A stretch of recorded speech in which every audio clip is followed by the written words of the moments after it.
The essence of Oxinity has always been from the very beginning, guys, and we saw it, we are seeing it when we create activities. When we put two ideas together, we don't just have the sum of them, we have something much more powerful. So this is the idea that we're going to use to build the possibility for you to reach this 30 euro hour rate.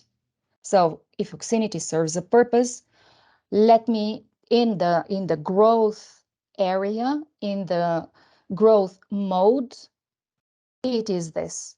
If Oxinity serves a purpose in the educational area, it's to provide, as a community of people that we are, and we work together and we decide, think the result of this is you have all the classes and with some certain standards, and we are improving them, and you're all participating, and that is economy of preparation for you.